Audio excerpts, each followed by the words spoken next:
Hello friends, मैं रोहन। मैं आशा करता हूँ कि आप लोग अच्छे होंगे और अपने एग्ज़ाम के लिए अच्छे से पढ़ाई कर रहे होंगे। तो आज हम बात करने वाले हैं सी के बारे में। जो कल रात को इसका फॉर्म रिलीज़ हो चुका है, आप फॉर्म भर सकते हैं इसका। फिर भी छात्रों में बहुत सारा डाउट आ रहा है कि भाई से सेक्शन 1, सेक्शन 2, सेक्शन 3 क्या है, मतलब सब कुछ नहीं समझ में आ रहा है। किस तरह से फॉर्म भरना है, आप अगर एक भी गलती कर दें तो आपको बहुत ज़्यादा पछताना पड़ेगा। इसलिए बहुत ही ईज़ी वे में, बहुत ज़्यादा ईज़ी वे में मैं आपको ये समझाने वाला हूँ आज कि आपको क्या क्या कैसे कैसे करना है। ठीक है, तो सबसे पहले आपको इस साइट पे आ जाना है। ठीक है, आप ये देखेंगे CUET.samarth.ac.in पे आना है आपको। इस तरह का आपका विंडो खुलेगा। उसके बाद आपको कुछ नहीं करना है, यहाँ पे एक पब्लिक नोटिस आई हुई है आज की, इस पर आपको पढ़ लेना। जैसा कि मैं आपको इसके बारे में बता रहा हूँ, ये थोड़ा ओपन होने में टाइम लग रहा है। तो ये पब्लिक नोटिस आप देख सकते हैं, ये देखिए डाउनलोड हो गया मेरे में। तो इसमें क्या कहा गया है कि जो फॉर्म है वो होने वाला है 13 लैंग्वेज में। ये लैंग्वेज आप लोग देख सकते हैं अपनी सुविधा अनुसार। ठीक है, और क्या बोला गया है इसमें कि ये इंडिया के 547 शहर में और 13 ऐसे शहर हैं जो आउट ऑफ इंडिया में कंडक्ट कराएगा। ठीक है, तो अब इसमें ये बता दिया है कि इसकी फ़ीस क्या रहने वाली है फॉर्म को फिल करने के लिए। अगर आप स्लॉट वन के लिए अगर अप्लाई करते हैं, अगर आपका स्लॉट 1 है तो आपकी जो फ़ीस रहने वाली है जनरल और अनरिजर्व वालों के लिए 650 रुपये, और ओबीसी वालों के लिए और ईडब्ल्यूएस वालों के लिए कितनी है, 600 रुपये है। ठीक है, और आप एसटी या फिर पीडब्ल्यूडी या थर्ड जेंडर से बिलोंग करते हैं तो आपके लिए 550 रुपये रहने वाली है, सॉरी। और अगर आप आउटसाइड ऑफ इंडिया से हैं, अदर कंट्री के, तो आपको 3000 रुपये पे करने होंगे। अगर आप स्लॉट 2 की बात करें, अगर आपको स्लॉट 2 की बात करें तो उसके लिए आपको 650 रुपये। ठीक है, किसके लिए, ये अनरिजर्व वालों के लिए, और ओबीसी वालों के लिए 600, और पीडब्ल्यूडी और एसटीएससी वालों के लिए और थर्ड जेंडर के लिए 550 रुपये है। ठीक है, सेम है फीस। तो आपको ये डाउट आ रहा होगा कि भाई ये स्लॉट 1 और स्लॉट 2 क्या है, तो इसके बारे में हम लोग आगे बात करने वाले हैं डिटेल में। ये बहुत ज़्यादा इंपॉर्टेंट है। ठीक है, आपको दोनों स्लॉट नहीं फिल करना है, मैं बताता हूँ आगे कैसे इसको करना है। ठीक, और क्या बोला गया है कि जो आपका स्लॉट 1 होने वाला है वो 3 घंटे 15 मिनट का होगा, और जो स्लॉट 2 है वो 3 घंटे 45 मिनट का होगा। ठीक है, और क्या बोला गया है इस पर, और बोला गया है कि ये सीबीटी बेस्ड एग्ज़ाम होने वाला है और मल्टीपल चॉइस क्वेश्चन होने वाले हैं। एडमिट कार्ड आपको इंडिकेट कर दिया जाएगा, बता दिया जाएगा फॉर्म भरने के बाद। ठीक, और देख लेते हैं ये जो आउट ऑफ इंडिया के जो रहने वाले हैं सेंटर, उनका नाम दिया गया है। ठीक, आप देख सकते हैं। तो अब बात करने वाले हैं हम लोग कि फॉर्म को कैसे भरना है, सेक्शन 1 क्या है, सेक्शन 2 क्या है, डोमेन स्पेसिफिक सब्जेक्ट क्या है, और किस कॉलेज में कौन सा क्राइटेरिया मांगा गया है, इसको कैसे पता करेंगे। ठीक है, तो आ जाएंगे आप, बैक आ जाएंगे। ठीक है, आप यहाँ पे आएंगे और यहाँ पे आपको 3 डॉट दिख रहा होगा, ये आप देखेंगे यहाँ पे आपको 3 डॉट दिख रहा है, उस पर आप क्लिक करेंगे। इस पर क्लिक करने के बाद आपको यहाँ पे सिंपल स्टेप में आप देख सकते हैं, ये आपको कुछ दिखाई दे रहा है, सिलेबस। ठीक है, और यूनिवर्सिटीज़, तो आपको जिस भी यूनिवर्सिटी में एडमिशन लेना है। ठीक है, तो जैसे कि मैं आप लोगों को एग्जांपल देके बता देता हूँ कि यूनिवर्सिटी मैंने खोल लिया। ठीक है, मैं यूनिवर्सिटी खोल रहा हूँ, तो सारी यूनिवर्सिटी जितनी भी इसमें हैं वो आ जाएंगी। तो जैसे मैं आपको एग्जांपल के लिए मैं बीएचयू खोल के दिखाता हूँ, बनारस हिंदू यूनिवर्सिटी। तो इसमें मैंने उसको ओपन किया, उसके बाद मैं नीचे स्क्रॉल करके जाऊँगा, ये देखूँगा ये क्या लिखा है, डिग्री प्रोग्राम कोर्स ऑफर्ड, और क्या है, डिमांड, और ये क्या डोमेन है, जनरल ऑप्शनल लैंग्वेज मैप्ड। ठीक है, तो ये देखिए, अगर आप बीए में एडमिशन लेना चाहते हैं, बीए हॉनर्स में, या फिर बीए हॉनर्स सोशल साइंस में, तो इसमें ये मेंशन किया गया है कि आपको कौन कौन सा सब्जेक्ट अब करना होगा। ये देखिए क्या लिखा है, the entrance test of the this program is the common test for all language candidate seeking admission for BA honours. ये और आप लोग पढ़ेंगे, इतना ज़्यादा पढ़ने की ज़रूरत नहीं है, बस इतना पढ़िए कि आपको बोल रहा है कि अगर आप बीएचयू में एडमिशन लेना चाहते हैं बीए प्रोग्राम में, तो आपको सेक्शन ए लैंग्वेज टेस्ट को करना होगा, हिंदी या इंग्लिश में से कोई एक करना होगा लैंग्वेज में से, और सेक्शन 3 आपको अटैम्प्ट करना होगा। यानी कि अगर आप बीएचयू में जाना चाहते हैं, बीए करना चाहते हैं सोशल साइंस से, तो आपको सेक्शन 1 का फर्स्ट करना होगा, 1A, कि 1A 1B है, 2 लैंग्वेज सेक्शन दिए गए हैं, और आपको सेक्शन 3 करना होगा जिसको जनरल टेस्ट बोलते हैं। ठीक है, आपको डोमेन सब्जेक्ट जो स्पेसिफिक सब्जेक्ट है उसको आपको फिल नहीं करना है, वही पुराना ही सिलेबस है, बाकी अपना कोई बदलाव नहीं किया गया है। ठीक है, तो अगर आप बीएससी की बात करें, जैसे कि बीएससी पे आ जाते हैं, बीएससी मैथ में देख लीजिए आप लोग। अगर आप बीएससी मैथ के लिए अगर आप करना चाहते हैं बीएचयू से, तो क्या बोल रहा है कि आपको सेक्शन 2 अटैम्प्ट करना है। सेक्शन 2 में भी क्या अटैम्प्ट करना है, फिजिक्स को और केमिस्ट्री को और मैथ को, आपको डोमेन स्पेसिफिक सब्जेक्ट में आपको ये 3 सब्जेक्ट को लेना अनिवार्य है। और नीचे भी ये लिखा भी गया है साफ साफ शब्दों में कि अगर candidate who will not appear section 2 physics chemistry and math will be not consider for be admission in BHU। आप इन कितने आप डोमेन में मैक्सिमम 6 सब्जेक्ट ले सकते हैं, लेकिन ये अगर आप BHU में एडमिशन चाहते हैं तो डोमेन में आपके पास ये तीनों सब्जेक्ट होना चाहिए, ठीक है। ऐसे ही सारी यूनिवर्सिटी का अपना अपना डोमेन स्पेसिफिक सब्जेक्ट है कि उसमें आप BSc में एडमिशन चाहते हैं तो उसको कौन कौन सा सेक्शन आपको देना होगा। तो BHU बोल चुका है कि सेक्शन 2 आपको देना है, उसमें सिर्फ फिजिक्स केमिस्ट्री आप मैथ को अटेम्प्ट कर सकते हैं मेरे में एडमिशन अगर लेना है आपको तो, सीधी भाषा में, ठीक है। अगर बायोलॉजी में चाहिए तो BSc बायोलॉजी के लिए आप देख सकते हैं फिजिक्स केमिस्ट्री बायोलॉजी होना चाहिए और सेक्शन 2 भी आपको अटेम्प्ट करना है, ठीक है।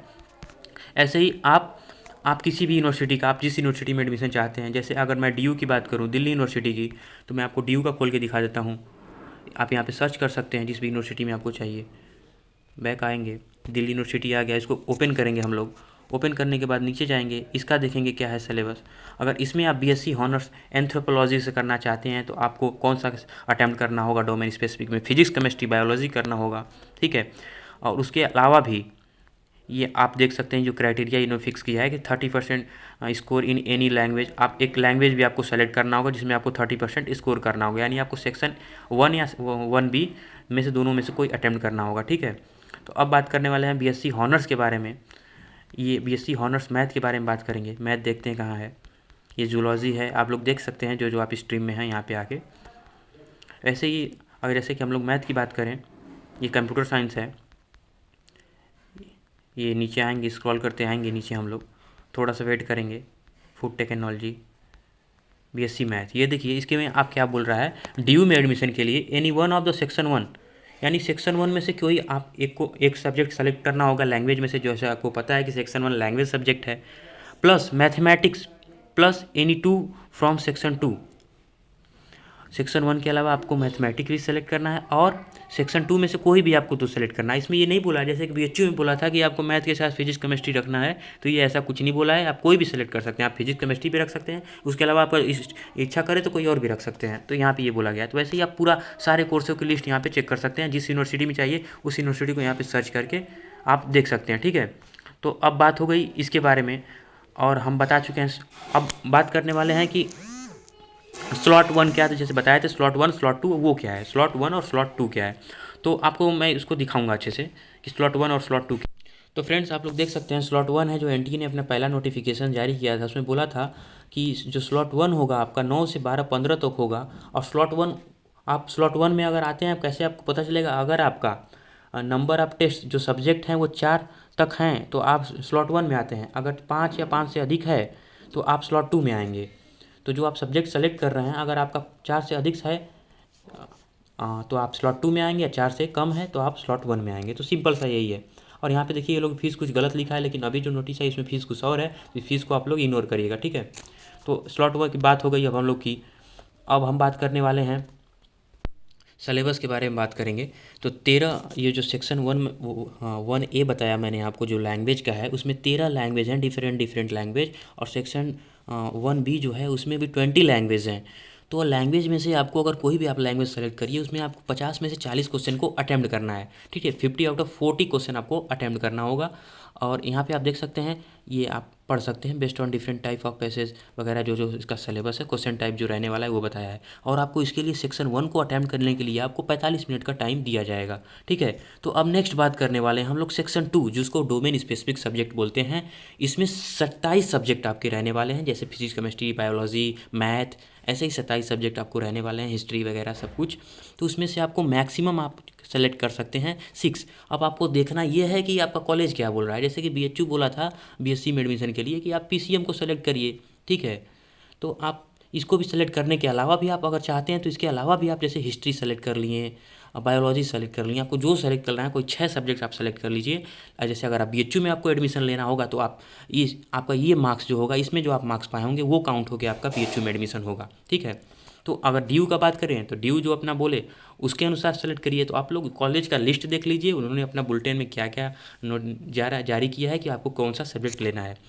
और ये क्वेश्चन टाइप की बात किया, एमसीक्यू रहेंगे, एनसीईआरटी क्लास 12th का सिलेबस रहेगा। ये आपको नोटिस करने की बात है कि आपका जो सिलेबस रहने वाला है सीयूसीटी में एडमिशन के लिए सिर्फ एनसीईआरटी का क्लास 12th का सिलेबस रहने वाला है। अगर आप बीएससी की बात करें या बीए की बात करें तो आपका सिर्फ क्लास 12th का ही सिलेबस रहेगा, 11th का नहीं रहेगा। बट एक बात ध्यान रखने वाली चीज़ है कि 12th का जो सिलेबस है, अगर आप अब पढ़ने जाएंगे तो 11th से सिलेबस से बहुत सारी चीज़ें रिलेट करती हैं, तो आपको साथ साथ दोनों पढ़ना ही पड़ेगा, ठीक है। आप रिस्क नहीं ले सकते, लेकिन आप ज़्यादा वेटेज रखिएगा कि 80% आप देते हैं। अगर आप से वो क्लास 12th पे तो 20% उस पर भी दीजिए, या फिर ये रेशियो 70-30 का भी कर सकते हैं, वो ज़्यादा बेटर पड़ेगा आपको। तो सेक्शन 2 को करने के लिए भी आपको 45 सेकेंड मिलता है, ठीक है।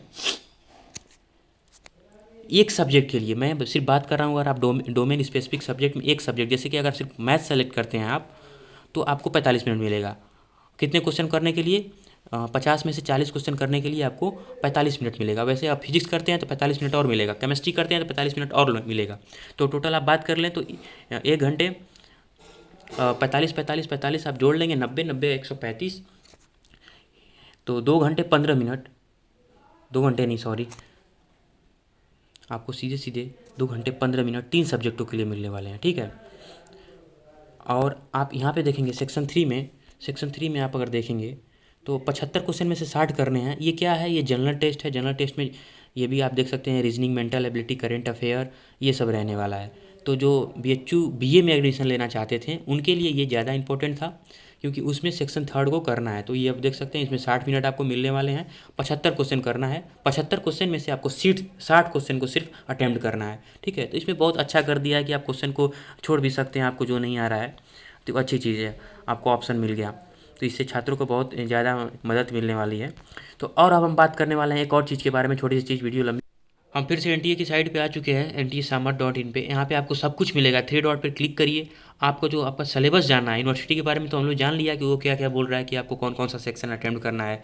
तो अगर आपको सिलेबस जानना है तो अपने सिलेबस पे क्लिक करेंगे, जिस कोर्स का आपका सिलेबस चाहिए। जैसे कि अगर आपको मैं बात कर दूँ, एग्रीकल्चर है, जो भी आपको करना हो, जैसे मैं बात करूँगा बीएससी को लेकर, तो अगर आपको बीएससी को अगर आपको अटेंड करना है तो आप सबसे क्या सॉरी, इसमें आप अपने कोर्स के अनुसार नहीं, अपने सब्जेक्ट के अनुसार सिलेबस देख सकते हैं। जैसे कि अगर आपका बायोलॉजी का सिलेबस देखना है, अगर आपने डोमेन की स्पेसिफिक में उसको चूज़ किया है, केमिस्ट्री का देखना है, कंप्यूटर साइंस का देखना है, अगर आपने इसे चूज़ किया है, तो जिसका भी आपको सिलेबस देखना है आप यहाँ से इजीली देख सकते हैं। जैसे कि अगर मैं बात करूँ मैथ की, यहाँ पे आप मैथ पे क्लिक करेंगे, ये आपके फ़ोन में डाउनलोड हो जाएगा। सिंपली आपके फ़ोन में ये डाउनलोड हो जाएगा, पीडीएफ खुल के आ जाएगी। तो आप पीडीएफ को सिंपली यहाँ पे आप देख सकते हैं कि आपका क्या क्या है रहने वाला है। जैसे अगर मैथ की बात करें, अलजेब्रा, मैट्रिक्स, ये सब आपका देखिए पूरा सिलेबस है। आप स्क्रॉल करके इसको वैसे ही देख सकते हैं कि क्या क्या आपको अटैम्प्ट करना है, ठीक है। तो वैसे ही आपको आशा करते हैं आपको सारी वीडियो अच्छे से समझ में आई होगी। कोई भी डाउट है आपको तो आप कमेंट कर सकते हैं, और आप जल्दी से अभी फॉर्म मत भरिएगा, क्योंकि मैं अभी बताने वाला हूँ कि एक वीडियो मेरे चैनल पे और आएगी कि आपको कौन कौन सा डॉक्यूमेंट लगाना है, और कास्ट सर्टिफिकेट लगाना है तो आपको सेंटर लगाना है या फिर स्टेट लगाना है। वीडियो लंबी होती जा रही है, इसके लिए मैं एक सेपरेट वीडियो बनाऊँगा कि कास्ट सर्टिफिकेट आपका कैसा रहना चाहिए।